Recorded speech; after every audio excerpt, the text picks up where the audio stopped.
만난 지 얼마나 됐지? 저희 7년 정도 됐어요. 너무 좋아. 이야, 슬프고 아름다운 애. 머리 잘랐어? 응. 아버지 환갑이래. 가봐야겠네. 너도 오라는데. 어디를? 삼촌.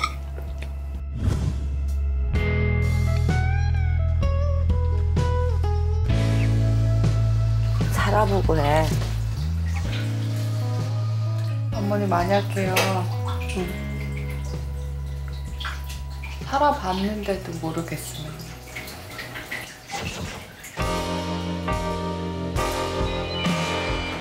네가 뭘 할 수 있는데 가서. 내가 뭐 때문에 이러는데. 그냥 뭐 우리가 뭐 할 수 있을 것 같아? 뭐라도 좀 하자.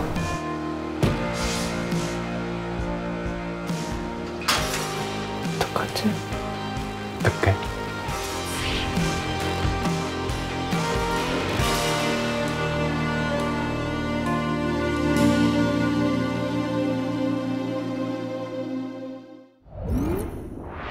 네, 오늘 소개할 작품은 7년차 커플의 사랑과 방황을 그린 초행입니다. 초행은 개봉 전부터 많은 기대를 모았던 독립영화였는데요. 전주국제영화제의 지연으로 탄생한 작품이고요. 이미 전 세계 유수의 영화제에서 수상하면서 찬사를 받은 작품이죠. 네, 로카르노 영화제는 우리나라에 특히 달마가 동쪽으로 간 까닭은이라는 영화로 유명한 영화제인데요. 이 영화제에서 총망받는 감독들한테 수여되는 베스트 이머징 디렉터상을 수상하기도 했다고 합니다. 네, 김대한 감독님은 저는 2014년 부산국제영화제에서 철원기행이라는 영화로 처음 알게 된 감독님이신데 저희 이렇게 다 모였으니까 소감 한 말씀 해주세요. 아니, 안 들려요. 뭐라 한마디 해봐요. 이혼하기로 했다. 지금 당신 꼬량지 몇 잔 먹고 뭐 어떻게 된 거야? 아까부터 분위기를 잡더니 뭘 해? 속설에 고립된 강원도의 어떤 도시가 배경으로 있는데 사실 그 그림만 봐도 너무 그 지옥 같은 정말 와 저기서 어떻게 저 시간들 버티지 하는데 그래서 오히려 그 감독이 이 가족에 대해서 어떤 생각을 하고 있고 어떤 태도로 그 가족을 바라보는지에 대해서 그런 어떤 시선이 분명했던 영화였던 것 같습니다. 초행은 사회 초년생들이 겪는 결혼에 대한 불안을 지금 한국 사회의 평균적인 커플처럼 보이는 지연과 수연 커플을 통해 현실적으로 보여주고 있는데요. 생리하네.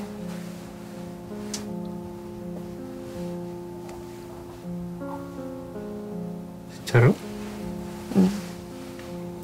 원래 좀 늦어지기도 했는데 이렇게 2주나 안 한 거 처음이야.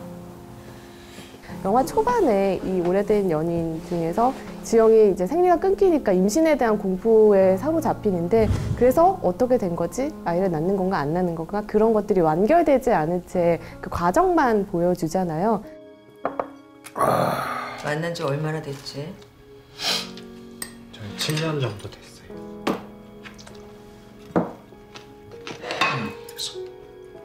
결혼식은 안 할 거니? 결혼 적령기에 오래된 연인이 서로 각자의 가족을 찾아가는 여정을 그리고 있는데 사실 사랑하는 사람의 가족이지만 잘 모르고 어색하고 불편한 사이인데 처음 만났음에도 불구하고 굉장히 내밀한 이야기들, 개인적인 이야기들을 해야 한다는 그 압박이 겪어본 사람들에게는 거의 공포에 가깝거든요. 그런 지점들을 잘 살려냈습니다. 길을 몰라. 인천 살면서. 나도 여기는 처음 오니까. 직진으로. 아니, 여기라고?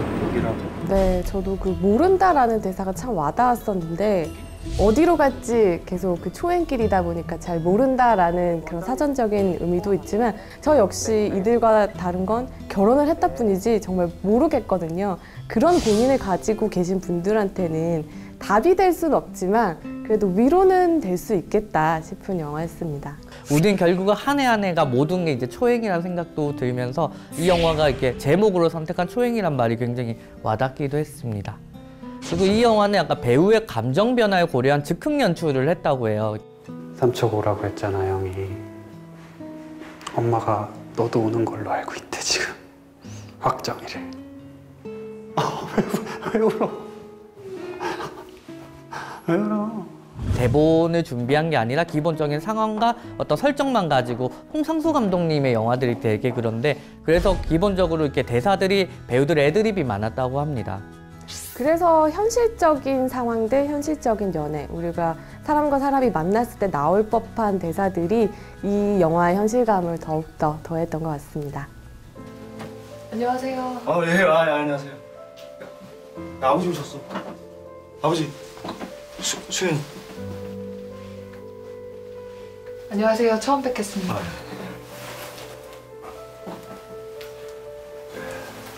왔냐?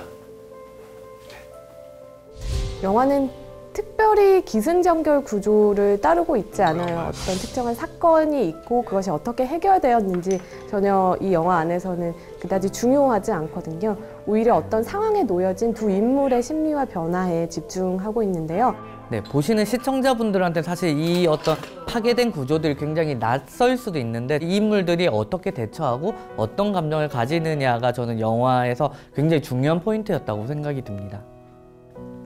초행은 무엇보다 배우들의 호흡이 중요한 영화였는데요. 김세벽 배우와 조현철 배우는 실제 연인 같은 자연스러운 호흡으로 영화의 현실감을 더하고 있습니다. 고양이 키울까? 우리가? 왜? 우리가? 독립영화계의 정말 샛별. 전도연, 동명의 전도연. 김세벽 배우는 한여름의 판타지아나 걷기왕, 또 그 후에서도 좋은 모습을 보여줬는데 머리 잘랐어? 우리도. 너 그때 갔던 미용실. 거기가 이렇게도 잘라? 왜? 어? 이상해? 멋있어. 아 그만해. 이번 영화에서는 이게 영화를 보는 것을 종종 잊어버릴 정도로 그냥 현실감 있는 정말 나이거나 혹은 나의 친구이거나 그런 모습을 가감없이 보여줬죠.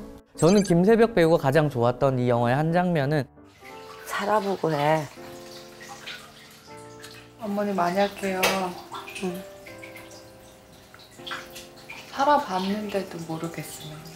근데 살아보고도 모르면 어떡해요. 이 눈빛이 저는 굉장히 인상적이었는데 그거는 정말 김세벽 배우만 할 수 있는 그런 감정과 호흡이 아니었나 싶더라고요. 짠.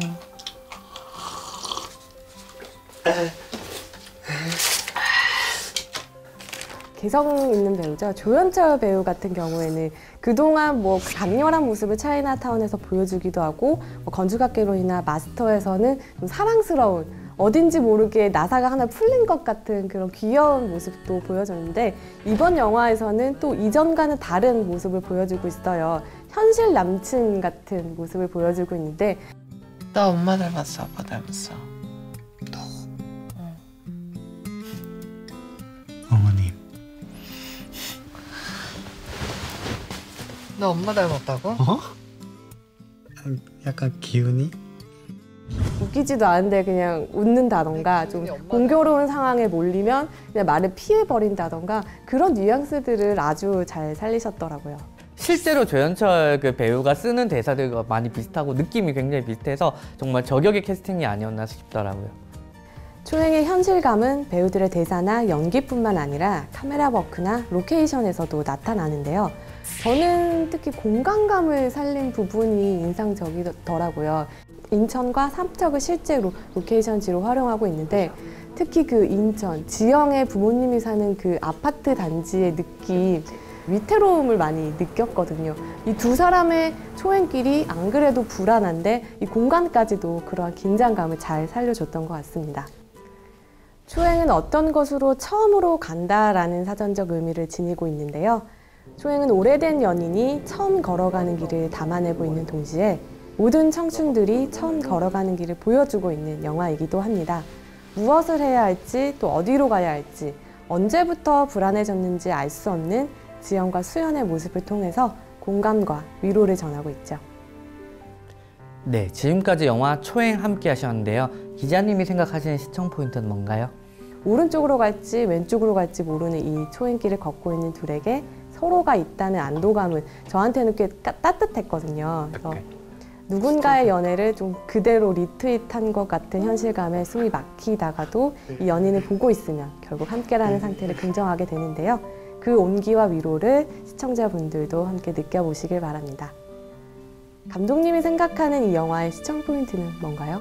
저는 특별히 제 또래 1987년생들에게 이 영화를 꼭 추천하고 싶은데요. 이 영화는 매일 전쟁처럼 치열하게 살고 있지만 아직 살아갈 날이 9만리나 남은 1987년생 동시대 청춘들에게 그래도 희망은 사람과 가족에 있다고 나지막하게 고백하고 있는데요.